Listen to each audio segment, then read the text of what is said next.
So I would like to start with a kind of small story about boundary making regarding design, which I guess in a sense also makes apparent how promising is this workshop and I mean the whole agenda of bringing together STS and design in more productive ways than just doing STS studies of design. As Pau just mentioned, I'm an assistant professor at MCTS at TU Munich. This is a STS center with a very strong interdisciplinary orientation. People, faculty like me are not just affiliated to the STS center, but also to one non-social science department. In my case, this is the Department of Architecture. And in Germany, professorships like the one I have are always for a very specific subject area. The one I have was advertised for participatory technology design. But when I joined the faculty, I began a long bureaucratic process of changing that denomination. And after long discussions, I proposed to rename the whole thing into infrastructures, design, and participation, as this, in my understanding, cover very well kind of my main research interest, urban assemblages, urban infrastructures on the one hand, ethnographic studies of creative and design processes on the other hand, and participation, which was to become a new sort of research area. So the STS Center was very happy with my proposal. The Department of Architecture was very hesitating, and the dean of it kept repeating that this denomination I propose doesn't quite sound right. The problem, at some point she was stating, was kind of the comma between infrastructures and design. You cannot have a title with a comma in it. But then it was kind of the dean of studies who eventually was able to identify the problem that they had with my proposal, namely the word design in that sort of title. Because, he argued, you are obviously not a designer. In the Department of Architecture, there is a kind of selected group of chairs or professorships which are normally referred to as the design professors or the design professorships, while the rest is divided into the technical ones, the theory ones, which are not really theories, more about history anyway, and the urban ones, like all people dealing with urban planning and so on. So design is very restricted to those who engage in a sort of more pure exploration of building forms. He then proposed that to just call it, to take it out and just call it infrastructures and participation, which I did, and then the department was suddenly happy with it. But then this got anyway rejected for other reasons. That's another story. But the reason I'm telling this story is not just to criticize or make fun of my architect colleagues. I think obviously we all agree here about the need of expanding our understanding of design, the need to think about STS interventions, STS experiments, disruptions, and interruptions as attempts at materially shaping and transforming the spaces and environments we live in. This is clear. But at the same time, I think we have to take very seriously these concerns that my colleagues had with a kind of too broad definition of what design could be, and think carefully about what this involved for the terms of this sort of encounter that we are kind of enabling here between STS scholars and designers and artists, and what this means for the types of collaboration that we can hope for, right? A colleague of mine, Jörg Niewohner, it's a German anthropologist, has proposed to distinguish between collaboration and co-laboration. And the latter, collaboration, as involving joint but separate epistemic, and we could add design work.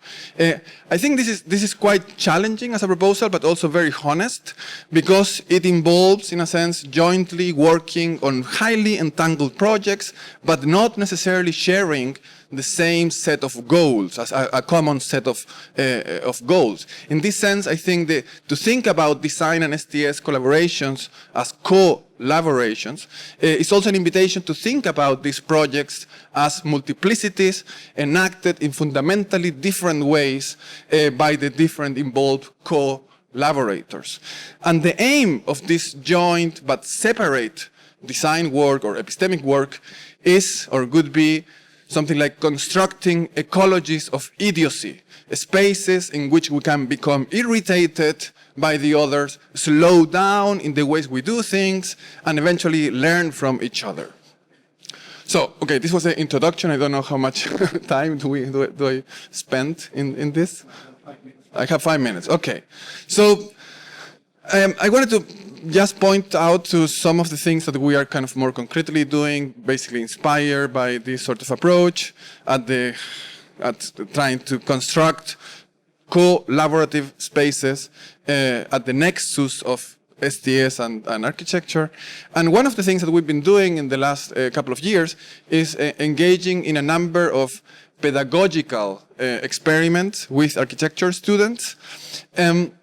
And in a sense, what we have been, like the kind of motive that we have been using here is kind of the idea of the client-architect relationship in which we do not pretend to act as co-designers, but we rather play, STS scholars in this case, we play the role of a kind of strange or crazy client that doesn't really understand the design problems attached to his or her demands, but has a very clear understanding of what she or he wants.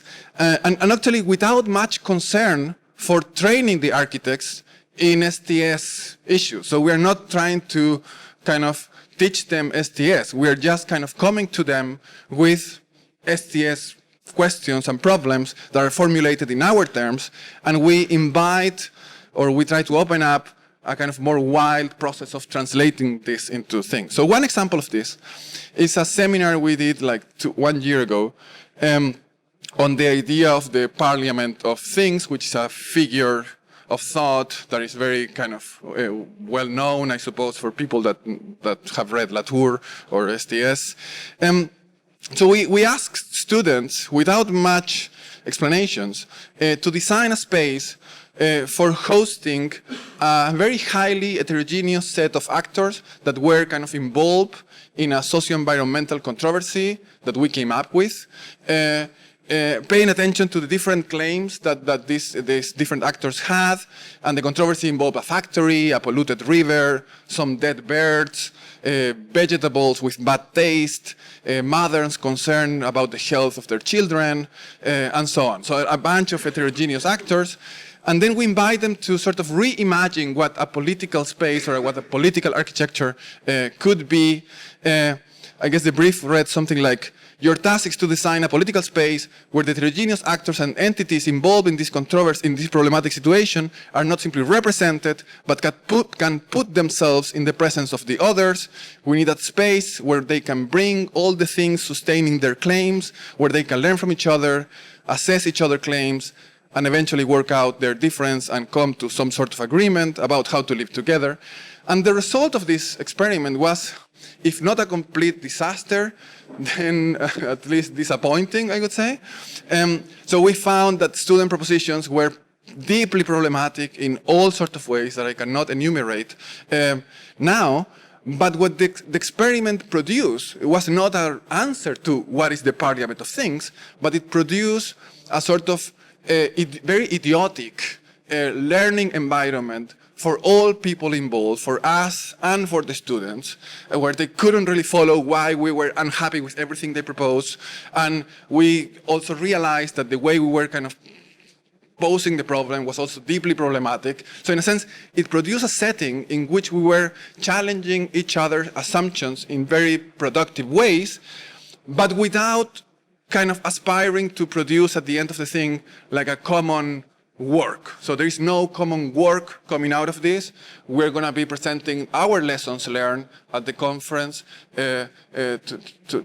Friday in a session, in a panel organized by Nerea Galvillo and myself on how architectural productions challenge STS and actor network theory. So I guess this is kind of the co-laboratory experiments and spaces we are trying to put together. I had a second example, which I just will tell you what this is about, and then I finish.